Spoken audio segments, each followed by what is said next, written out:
नमस्कार, मैं हूं अंशुमान। क्रिप्टो काउंटर पर आपका स्वागत है। क्रिप्टो बाजार धीमे धीमे अब अपनी वाइल्ड उतार चढ़ाव से निकलकर स्थिर हो रहा है। दायरा तो सीमित है, लेकिन बिकवाली घट रही है और 2025 के मुकाबले 2026 में क्रिप्टो बाजार के नेचर में, स्वभाव में एक बड़ा बदलाव आ रहा है कि अब इसमें बड़े वाइल्ड या बहुत बड़े ऊंचे उतार चढ़ाव नहीं दिखते हैं।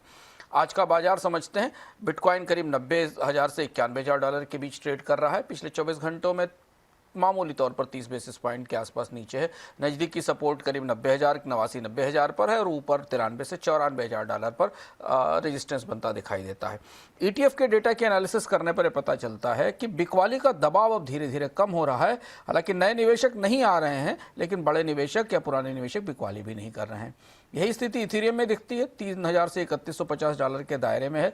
पिछले सत्र से थोड़ी गिरावट दिख रही है, क्योंकि कल थोड़ी तेजी दिखी थी। 3,000 डॉलर के आसपास मजबूत सपोर्ट है और 3250 डॉलर पर एक ठीक ठाक रेजिस्टेंस दिखाई दे रहा है। अभी भी इथेरियम का रुख बिटकॉइन की और रिस्क की संभावना से जुड़ा हुआ है, लेकिन नए अपडेट के बाद, फुसाका अपडेट के बाद इथेरियम स्थिर हो रहा है। सोलाना करीब 137 डॉलर पर है। पिछले 24 घंटों में सपाट है। सपोर्ट 130 और 133 के बीच में है। रेजिस्टेंस थोड़ा ऊंचा है, 145 के पास है। डिफाई और NFT जो गतिविधियां हैं, उनके कारण सोलाना बाकी कॉइन से थोड़ा आगे बना हुआ है। अगर हम ब्रॉडर मार्केट की तस्वीर देखें, क्योंकि सप्ताह का आखिरी दिन है तो इसलिए समझना जरूरी है, करीब 3.1 ट्रिलियन डॉलर के आसपास का बाजार है। दिन भर में करीब 0.6% ऊपर हुआ है। नया पैसा नहीं आ रहा है, बल्कि निवेशक मौजूदा निवेश के बीच में ही घूम रहे हैं। पर जैसा हमने शुरुआत में कहा कि बाजार में बड़े वाइल्ड मूवमेंट नहीं है, ना बड़ी तेज है और ना बड़ी गिरावट है। 90,000 से 92,000 डॉलर के आसपास का लेवल बिटकॉइन होल्ड कर चल रहा है। Stable coin link mid caps में अच्छी सक्रियता दिख रही है। स्टेबल कॉइन 2025 की सबसे बड़ी खबर थे और 2026 में भी वो लीड ले रहे हैं। 2025 में लेनदेन में स्टेबल कॉइन का लेनदेन करीब 4 ट्रिलियन डॉलर को पार कर चुका है और कुल ऑन चेन वॉल्यूम्स का करीब 30% हिस्सा स्टेबल कॉइन हो चुके हैं। फायदा यह है कि इसमें तेज सेटलमेंट होता है। लेकिन अब आज एक महत्वपूर्ण और चिंताजनक खबर यह आई कि धोखाधड़ी और प्रतिबंध चोरी में भी, खासतौर से प्रतिबंधों के उल्लंघन में भी स्टेबल कॉइन का इस्तेमाल हो रहा है, जिस पर हम आगे भी बात करेंगे। संस्थाओं की गतिविधियों में JP मॉर्गन ने आज एक महत्वपूर्ण घोषणा की, एक महत्वपूर्ण फोरकास्ट दिया, जिसका असर हमें अगले सप्ताह बाजार पर दिखाई देगा। बाजार और आज शाम से इस बाजारों पर इस पर सक्रियता दिखाई देगी। JP मॉर्गन ने कहा कि क्रिप्टो में डी रिस्किंग खत्म होने के करीब है, यानी जो जोखिम वाला दौर था वो खत्म हो रहा है। जनवरी की शुरुआत में बिटकॉइन में और इथेरियम के जो ETF हैं, उनके स्थिर होते फ्लो ये दिखा रहे हैं कि क्रिप्टो अब एक स्थायी निवेश के तौर पर एक स्थायी हेज निवेश की तरफ बढ़ रहा है।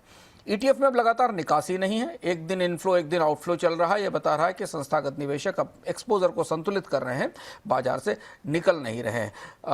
बिटकॉइन खास तौर पर सोने के बराबर, गोल्ड के बराबर एक नए किस्म का मैक्रो हेज बनकर उभर रहा है और जिस वजह से हमें स्थिरता दिखाई दे रही।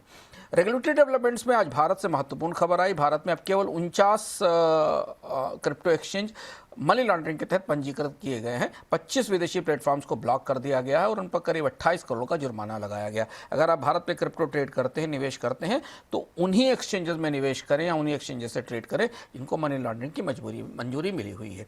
डिफाई और स्टेबल कॉइन की दुनिया में 2025 में स्टेबल कॉइन से करीब 4 ट्रिलियन डॉलर से ऊपर के ट्रांजेक्शन हुए। 83% की बढ़त हमें दिखाई दी है और आज क्रिप्टो लेनदेन का कुल हिस्सा 30% हिस्सा करीब स्टेबल कॉइन के पास पहुंच गया है। यह सबसे उभरता हुआ बाजार है। हालांकि 99% स्टेबल कॉइन का इस्तेमाल वैध है, लेकिन 2025 में पाया गया कि जो अवैध लेनदेन पूरे दुनिया में हुआ, उसमें 60% इस्तेमाल इन्हीं नेटवर्क्स का हुआ है। इसीलिए डिफाई में भी अब कंप्लायंस उतनी ही जरूरी हो गई है जितनी कि यहाँ से मिलने वाली यील्ड।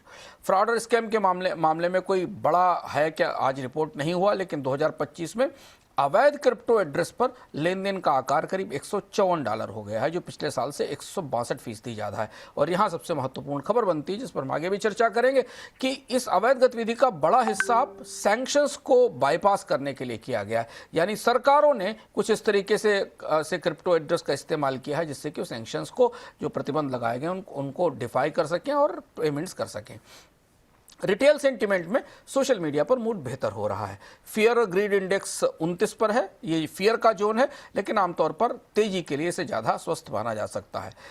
अगर अगले 24 घंटे 48 घंटे के आउटलुक को देखें तो बिटकॉइन 92,000 डॉलर से ऊपर गया तो रिटेल का फोमो लौट सकता है। और इतिहास ये बताता है कि यही जगह है अक्सर जहां से तेज करेक्शन के बाद चीज़ें बेहतर होना शुरू होती हैं। और इसी वजह से सबकी निगाहें अगले 24 घंटे में बिटकॉइन के लेवल्स पर रहेंगी कि बिटकॉइन 90,000 का डॉलर का सहारा पार कर पाएगा कि नहीं। और अगर ऐसा होता है और 89,000 डॉलर के सहारे को पार करता है तो ETF में नया निवेश दिखेगा, नहीं तो फिर नीचे जाने पर ETF में निकासी बढ़ेगी और फिर 80,000 की कीमत मिल सकती है।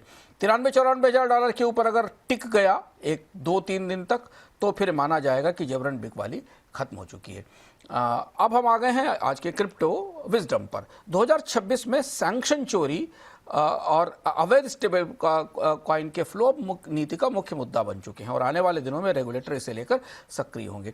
दुनिया में ऐसे क्रिप्टो लेन देन लगातार बढ़ रहे हैं जो लोगों, कंपनियों या देशों की तरफ से किए गए, खासतौर पर जिन पर सरकारों ने पाबंदी लगा रखी है। इसमें रूस के ओलिगार्क्स भी हैं और कई देश भी हैं जिन्हें सामान्य मौद्रिक सिस्टम से, लेन देन सिस्टम से बाहर कर दिया गया है। लगभग ऐसा ही जैसे किसी का बैंक अकाउंट फ्रीज हो जाए तो वही पैसा बिटकॉइन या स्टेबल कॉइन के जरिए ऑन चेन घुमाने की कोशिश करे। चेन एनालिस्ट और TRM लैब जैसे टूल्स ने इन वॉलेट्स को ट्रैक करके बताया है कि ऐसे एड्रेस से करीब 154 बिलियन डॉलर का लेन देन हुआ है। और ये एक नई चुनौती है दुनिया के नियामकों के लिए, जो आने वाले दिनों में स्टेबल कॉइन पर सख्ती के लिए उन्हें मजबूर करेगी। इससे यह भी पता चलता है कि गोल्ड के बाद क्रिप्टो प्रतिबंधों से बचाव का बड़ा विकल्प बन रहा है। और इसकी वजह यह है कि गोल्ड की रिजर्व वैल्यू तो है पर गोल्ड लेन देन में सुविधाजनक नहीं है। बिटकॉइन और स्टेबल कॉइन के जरिए दुनिया के देश स्विफ्ट जैसे जो मौद्रिक सिस्टम्स हैं जिनके जरिए आपस में बैंक में लेन देन होता है उसे बाईपास करके, उससे किनारा करके भुगतान कर रहे हैं। क्रिप्टो काउंटर में आज इतना ही, फिर मिलेंगे सोमवार को अपडेट्स के साथ।